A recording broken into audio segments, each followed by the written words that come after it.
This video is titled Wisdom Keepers, Plant Medicine, and the Laws that Protects Humanity. For anyone new to the channel, my name is Patrice Elliott. I'm an integrative psychological therapist and a metaphysician. My work involves metapsychotherapy, mindfulness, mediumship, spiritual guidance, and metaphysical treatment. On this channel, I give simplified practical information on metaphysical, psychological, and esoteric knowledge. To help the YouTube algorithm, do like, share, subscribe, and comment. Thank you. This video is actually inspired by something I read from Jung this morning. Every morning I do my meditations, then I do coffee and contemplation, and usually exercise, which I didn't do this morning. I'll do it later on. It's just to set my morning in a certain way. But this morning I was reading the Red Book, and in it Jung talked about not trying to solve a problem, not trying to remove a problem because something worse might come in its place.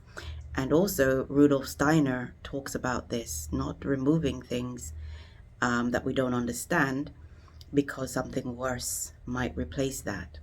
I also learned that lesson personally when I was living in Northern Ireland, when I had removed some weeds from my garden but hadn't put something in place.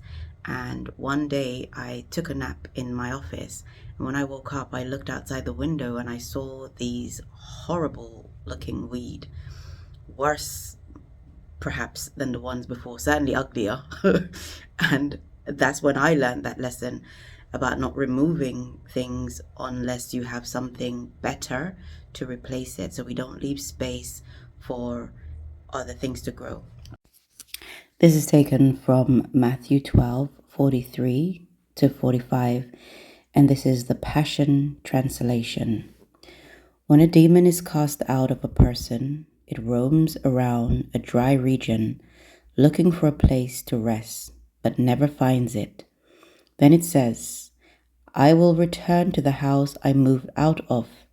And so it goes back, only to find the house is vacant, warm, and ready for it to move back in. So it goes looking for 7 other demons more evil than itself, and they all enter together to live there. Then the person's condition becomes more worse than it was in the beginning. Another example of this phenomena is that when we have a challenge, that we need to rise to that challenge and master it. If we run away from it, we are going to actually have to go through that challenge again and again and again. It would be noticeable in your life that you will repeat the same patterns. Be it relationship, some people say, I always choose the wrong guy, or I always choose toxic women or something like that. And that would be because there is something within yourself that causes you to continue to pick the same type of person because you haven't actually learned the lesson. And so there is something vacant in you. There's something that needs to be understood. And until it's understood, you will continue to repeat the same thing. So in therapy, they try to find the root cause. Not removing a problem because something worse might come in its place, right? What it means is that we ought to try to resolve the issue at the root. And I'm going to do this from an esoteric point of view, which is why I'm talking about plant medicine, I'm talking about Wisdom Keeper, and I'm talking about the laws that governs us, or the laws that protects humanity. Because what has happened to us is that we are fragmented, right? When we've had evil people in charge of us, that is not a better way of putting it. Like, we've had evil empires in charge of humanity that has tortured persons and have programmed persons to be afraid of what we now know as wisdom keepers. We've been made afraid of the serpent, we've been made afraid of the dragon, and anything that we see a serpent on, anything that we see a dragon on, we say it's the devil and we run away. The serpent in the garden represented knowledge, the keeper of knowledge. It also, in other cultures, represent the keeper of knowledge. It also represents those that are bridges between two realms. For example, Kukulkan is described as, God between the realm of the living and the realm of spirit. Okay, between heaven and earth. I've made a more in-depth video about the symbology of the serpent in the garden. I will link the video to the description. Okay, so in Christianity, which really was the Roman Empire took over Christianity because they used to persecute the Christians. They saw that they couldn't win, so it was like, if you can't beat them, join them. And then the Roman Empire became the Holy Roman Church, and they told us what to believe and what not to believe. And we see so much of them, the imagery of them killing the dragon, which really represents them killing wisdom. And we see a lot of this in churches where, because of those entities that are supposed to bridge the gap between us and the other realm, because we've been made to be afraid of them, so we have to go to human beings, which is, those officials in the church, for them to pray for us, basically, and we grovel, and instead of us having instead of us developing our abilities, because we have to develop in order to be able to have access to these gods or these intermediaries. Okay, they are called gods in many traditions, and they're called other things in other. I don't really want to get into that too much, but we have removed something so vital, and we are so afraid of the serpent or what it represents, and we are afraid of dragon that we don't even want to know. The Bible says that when the children of Israel were complaining in the desert, that Yahweh sent fiery serpents to bite them, and some people were sick, some people died, and then they were crying out for help and asking for help, and Yahweh told Moses that he should make a bronze serpent, and that anyone that look upon that serpent would be saved, that they would be healed and they would be saved. Jesus also talked about that as the serpent was lifted up in the wilderness, so the Son of Man must be lifted up. So he described himself in a way of a serpent healer. Not only that, in the Bible, it describes Yahweh as a dragon, and we know the dragon and the serpent really represents one thing, because remember the description of the serpent in the garden. It had legs, and then it lost its legs, so it would have a look of the Ouroboros, the winged, is a winged dragon or a winged serpent. Please don't forget to like, share, and subscribe. It really helps. And then there are those on the other side who have villainized Yahweh. Yahweh is mischaracterized, misrepresented, and misunderstood. There are those who say that, the Gnostics, who say that Yahweh is the demiurge who has trapped us here, trapped the soul on this plane. But in my understanding, Yahweh would be something like a prison warden. Until the prisoner has been rehabilitated or served their time, they cannot leave the prison.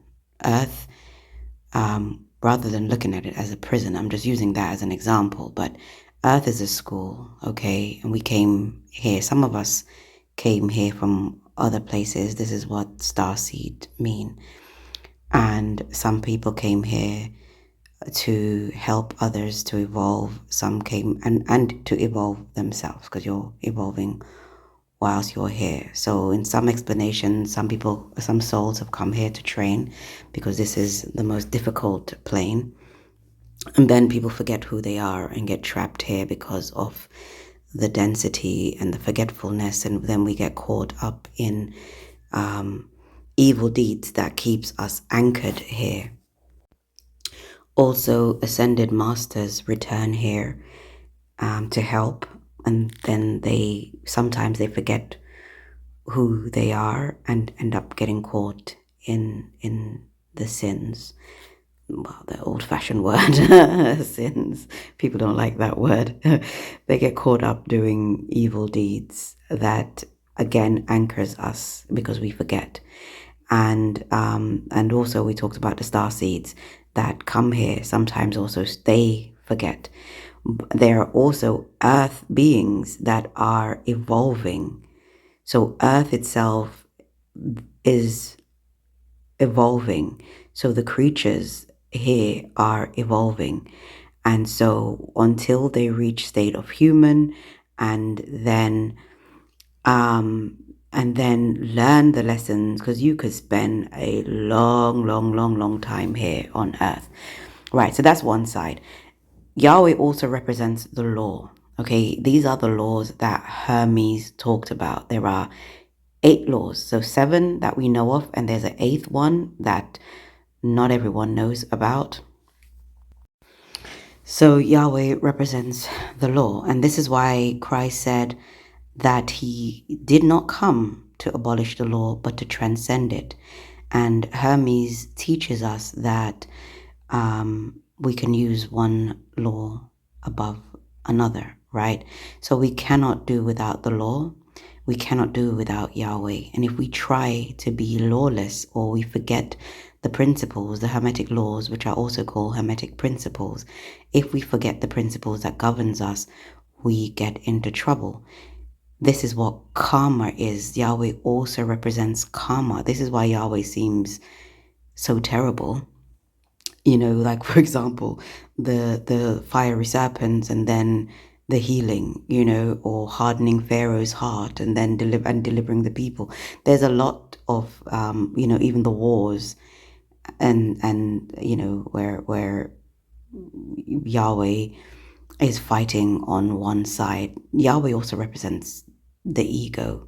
That is my estimation. And we all need to work out our own salvation with fear and trembling. So that's my disclaimer. I am not wanting to misguide. But as far as I can understand within these last many years of me studying and researching and also gaining information for mystically, that is like being spoken to by the gods, that is what I am understanding, and I'm using that word tentatively, understanding. If the Bible is to be taken literally, then Yahweh would qualify as a psychopath. In Deuteronomy, it said that Yahweh instructed the Israelites, this is Deuteronomy 20:16-18, to utterly destroy the Canaanites, killing their animals and children and absolutely everyone. And these kind of lies really turn people against God. Throughout our history, people have been murdering and killing in the name of God for their own powers and political gain. You'll notice the medical symbol is the rod of Asclepius, which is Hermes' son, and also the caduceus, which is the rod of Hermes. The Hermetic principles teaches us about transformation, healing, alchemy, ascension, which is what Christ represented. Christ did not come here to die. Christ came here to show us how to live and how to ascend, how to heal, how to gain our own powers, how to communicate with the realm of spirit. The caduceus represents the Kundalini energy rising up the spine. The caduceus is that blue. If you see it as blue, I don't know if you see purple. I might be colorblind. but it's a symbol with the wings, with the two serpents going up that pole. That represents the spine. In yoga, they teach about Ida and Pingala going up the Shushumna. This is how we ascend. So it's not Yahweh that's stopping us from ascending, it's ignorance and wicked people who try to stand in the gap, because we have made ourselves vacant, because our heads are empty. It's not the demons don't enter our bodies, they enter the mind, the empty mind that is vacant.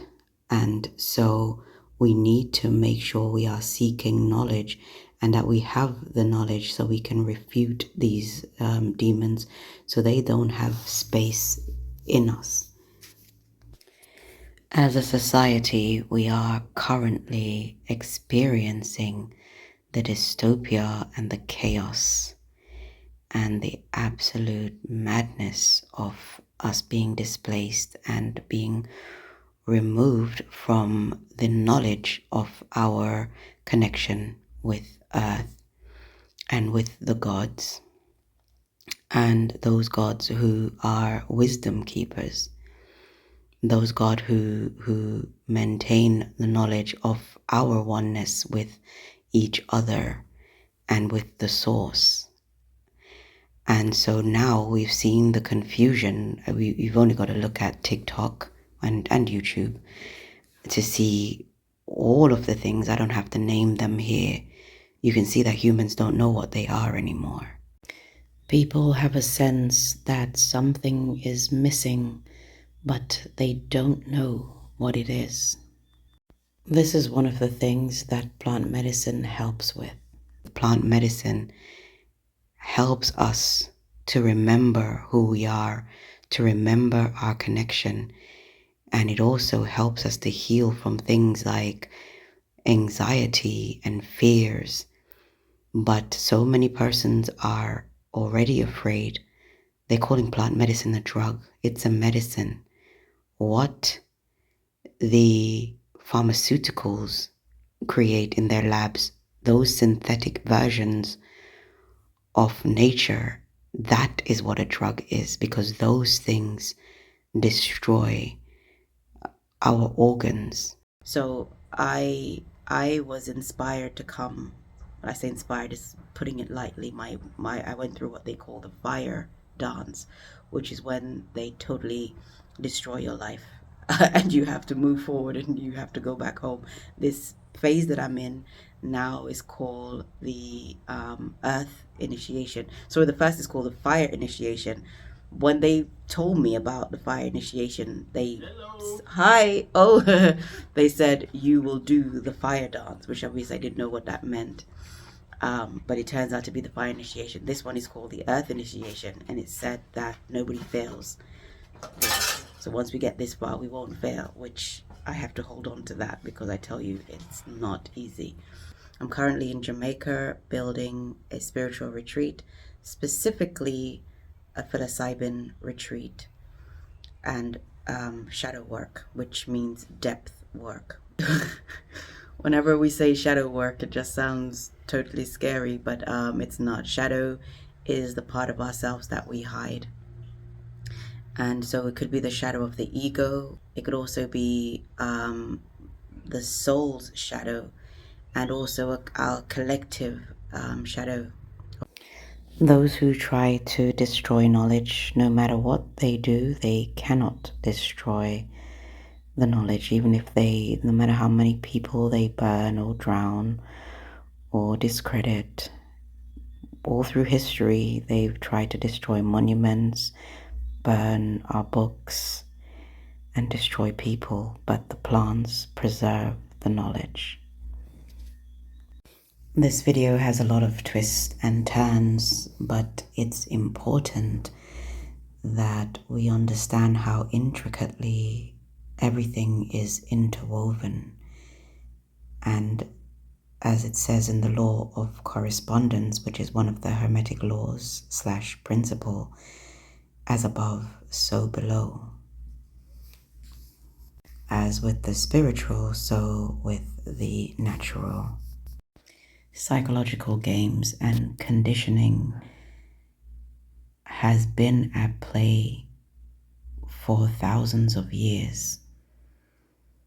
Words are changed to have different meanings and to create certain feelings within persons. For example, the name pagan.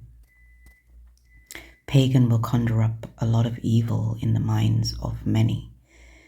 But the actual meaning of the word pagan is country dweller. A pagan is a person that lives in the natural environment, so be it in the countryside or just wherever in nature, they're not a city dweller. And because they live with nature, they source what they need from nature. Honoring nature by taking what you need and leaving something for others, or honoring the nature spirits, was once upon a time the order of things. Empires rely on people, and empires rely on people relying on the empire. The removal of the supernatural, the removal of our relationship with nature and our reliance on the natural environment has caused us to become extremely materialistic, because we had to put something in the void. And that was the intent from the beginning, was that if we are removed from spirit, or from the spirit realm and the gods and the nature spirits, that we would have to fill the void, because we are made to honor something greater than ourselves. And we end up finding that in celebrity. So those people whom we think are great, whether they're footballers, musicians, or now so insanely influencers, that those persons have now become our focus, and some people worship these people and give their power to these people.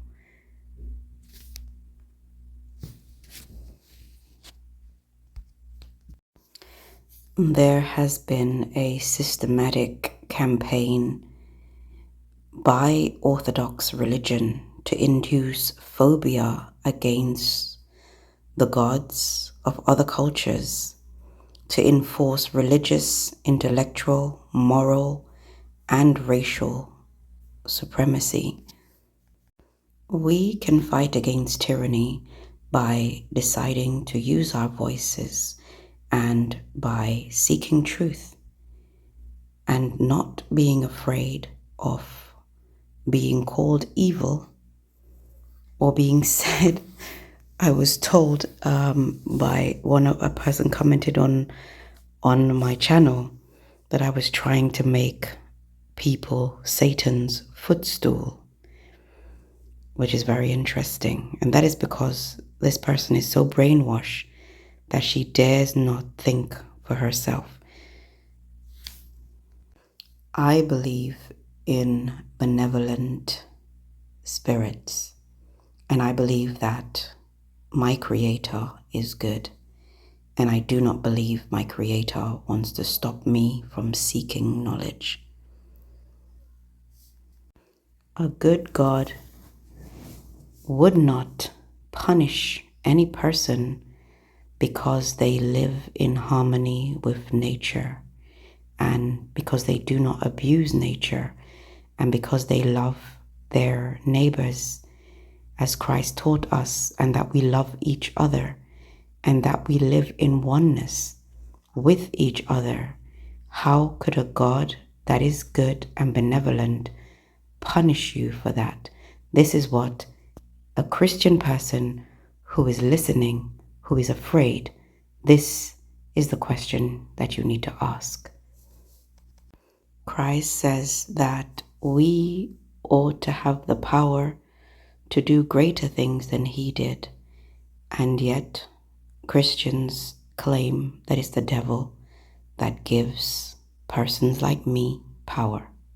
Persons like Christ, they accused him that it's by Beelzebub that he does the deeds that he did, and Christ asked him, can a house that's divided against itself stand? Please do like this video, if you like it, that is, press the like button. And do leave me a comment. Let me know if anything from this video stood out. What stood out most in this video? And also you can tell me where you're watching from. Comments really do boost the videos. It helps the algorithm and it helps other people to find this channel. Thank you guys so much for your subscriptions, and thank you for watching. And until next time, love, light, life.